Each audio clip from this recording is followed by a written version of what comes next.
Based off the first 36 hours of my listening to August D's D-Day, I'm going to rank my songs from least favorite to most favorite, 10 to 1. If you are very sore about, hearing your favorite song be my least favorite song, I highly suggest not watching the video. I'm not going to insult any of the songs. I'll definitely skip through the bottom view a lot faster, but I'm also not going to hold back and be like, I love everything, because I didn't love everything. I didn't playlist everything, but it was a very good album overall, which is why I'm making this video, because I did playlist a lot of it. So let's dive into this 1 through 10. We're going to start off with number 10, my least favorite song on the album, Interlude Dawn.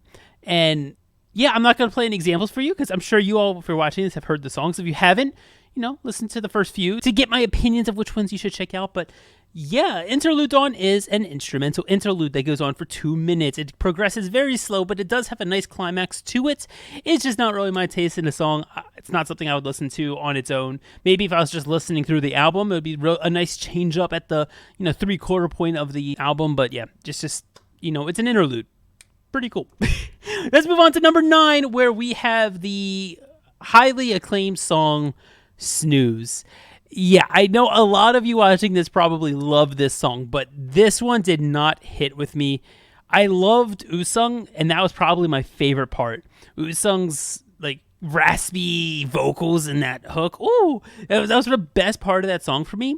But beyond that, it's I don't know, the instrumental was a bit tame, I guess is the right word. I don't know how to describe it, but it felt like I got very bored of the instrumental, I guess you could say, listening through it. And then Yoongi on top of it just kind of felt like he was rapping to nowhere. And I don't know why, because I listened to the other songs and I hear the same thing, but I like the other songs much more. But it just stood out so much for me in Snooze that I was just like, it's not like I hate it, but it's just, it was very monotone for me in a way. And I know there's very powerful lyrics on it and everything. And if very powerful lyrics and very emotional subject matter is for you, or if you like Usung's voice, check out Snooze. That's probably for you. But it wasn't for me, so that was probably my least favorite of the songs. Moving on to number 8, because I don't want this video to be 3 years long. We have AMYGDALA. I hope I'm pronouncing that right. AMYGDALA? Yeah, this one is a bit too trappy for me. It's super sing-rappy autotune voice effect Yoongi, which is not my favorite Yoongi, which is ironic because you'll see why that's ironic later in this video. But yeah, I could see myself warming up to this more. Maybe when the music video for this drops, I'll like this a lot more, hearing it and seeing it with visuals and everything. But just off the first few listens, it didn't really hit with me. I hear the potential behind it, but it wasn't anything that was pulling me back. I'm like, if I listen to this 20 or 30 more times, I might end up liking it. So we'll see. Maybe this will be one of my favorites at the end of the year, but who knows. Moving on to number 7, we have SDL. Now, this is the last song I did not playlist, and boy, was it close to playlisting this song. Wow. This is probably the best actual rapping Yoongi does on this album. And I know it's really fun to listen to Haegeum and those and those very intense, hard-hitting raps and stuff. I know those are really fun, but in terms of actual intricacies, I am so bad at talking. SDL was the best. Holy shit. The way he was using the triplets and the 16ths in such a, I don't know, it's just fun for me. I was by far my favorite flows on this album. So, SDL I could see being playlisted definitely after a few more listens. But right now it's not. And it's just number 7 because overall it's just a little too sad boyish for me. But it still hit pretty well. Number 6, everything from this point on, I added to my playlist. So we got 6 out of the 10 songs on my playlist, which is pretty damn good. 60% for me is pretty good. Number 6 is Huh. Huh? Yeah, Huh. What am I doing? We've got the song with J-Hope, Huh. And I'll be honest, I'm just going to be straightforward. Army, I am sorry. J-Hope is what ruined this song for me. This song was great. Yoongi went the fuck off. The beat was hard as fuck. The hook was, the hook was great. Everything about it was great. And then we got to J-Hope, and he had such a good year in 2022. His song with J. Cole was great. Even that was this year, but his solo last year was great and everything he did. But then this was just like, here's a better way for me to explain it before I get into a rabbit hole. The way he developed his rap, the way he went from point A to point B was a straight line, and it didn't develop at all. The flow he was doing at the beginning was the same at the end, and the entire time listening to that, I just felt like it was gonna build up into some like not even a fast, but like something intense, and it just never got intense. It was like building up to this intensity, and it just never got there. But I still playlisted it because the rest of the song was just so good. Number 5, we have the title, Haegeum. Now, the only reason this has dropped, and it has dropped because I adored it when I first reacted to it on my live stream, twitch.tv/CarKpop. Go check it out. I hope I'm pointing the right way. I think I'm pointing the right way. Go check it out. You can join us on stream, and I do stuff like this all the time. But I loved it. It was hit hard. The verses hit. All of it was so fun to listen to, so fun to watch and everything. But the only reason it's fallen a little bit, I still love it. I still playlisted it.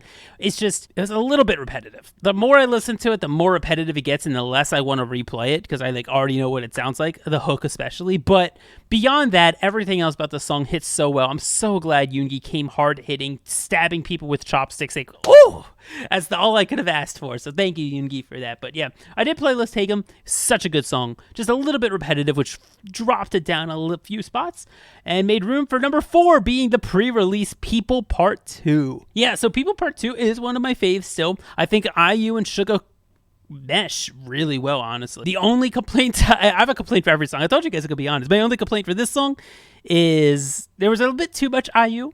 I mean, I wish she either had a longer hook and cut down, like, she had 5 different hooks. I wish they kind of took out the first and the last and just made the 3 in the middle shorter, longer. But either way, it's a great song. Such a chill, vibey Yoongi, which I loved hearing.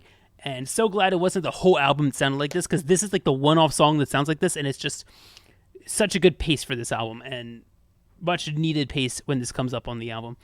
And I loved it. I still do, and I still listen to it quite a bit. But it's not in my top 3, because my top 3 include a sad boy song, a hard-hitting, powerful song, and a hype as fuck song. And if you know the album at all, you already know the 3 that are remaining. And the first one, number 3, I guess. The first I'm going to talk about, number 3, Life Goes On, the sad boy song. This song is sad boy, and it's like the inverse of SDL for me. SDL, I had amazing rapping, but the rest of the song was kind of meh to me. This is like, it has like meh rapping to me, but the rest of the song is like amazing. And guys, remember, this is just my first 36 hours of listening. Like, I can, look at the transcriptions that all my community is doing in the Discord. Come join our Discord, by the way, and it can be like, oh wow, Life Goes On really does have great rapping. I never noticed, and that could very well be. But I love Life Goes On for the song itself, not necessarily the rapping. I love that sad boy singy Yoongi in the hook that kind of hits, and I'm loving it more and more every time I listen to it. It's really fun, and I that's so ironic to say when I just said this is a sad boy song, but I like chill, and it's a very chill, vibey song, and that's my favorite chill, vibey song on this album. Because the next one's like a mix. We got Polar Night. Now, Polar Night, I was like, bro, this might be my favorite, and it still might be my favorite. I can't decide between this and the number 1, but Polar Night was really good. It has such a great structure to the song of energy. The verses are just filled with this energy from Yoongi, this passion from Yoongi. I love hearing with like just a great climax to it. Well, and I have so much replay value for it, and I find myself replaying it so much. I don't even have any complaints about the song. The only reason it's not number 1 is because there's another song that just stole my heart just a tiny bit more. Yeah, Polar Night, Chef's Kiss, one of my favorite on this album. Favorite songs of this year so far. Such a good song. But number 1, the song that barely outbeat it, is D-Day, the self-titled track of this album. I wish this was the title over Haegeum. I am sorry. Or I wish it was the special release title. Whatever you want to call it. I wish this had a music video. This song hits so damn hard. It's like, it still has that trappy feeling like AMYGDALA did, but it has like this also aggression to it, and I love that mix. I really love that mix. A song hits, but it's still catchy, and it's fun, but yet powerful. It's just everything that I've wanted from Yoongi, and I'm loving D-Day. D-Day is my absolute favorite that I've had on replay. It's like, such a good song. Such a good song. Highly recommend it. If you are looking for the B-sides to check out, my recommendation is D-Day, Polar Night, Life Goes On. Extremely hype, power, and sad boy. In that order. So yeah, that's gonna do it. That's my ranking. Hopefully this wasn't too long. Hope you guys enjoyed. Let me know, like this video, if you want to have some more BTS or like, sit down and talk to me content like this. I hope you guys enjoyed. And yeah, be sure to check out my Patreon with all the amazing people you see here for reactions. I got one coming up later today on Patreon. And my initial reaction to August D is on Patreon. And my first listen to his songs are on Patreon as well. $5. But either way, I'd love to see you come into our community. If you can't join up for Patreon for whatever reason, it's free. Join us on Discord. I'd love to see you there. Thank you all for watching, and have a wonderful, wonderful rest of your day. Let me know your favorite Yoongi songs. I forgot to say that down in the comments below. Thank you all for watching. Have a wonderful day, everyone. Bye!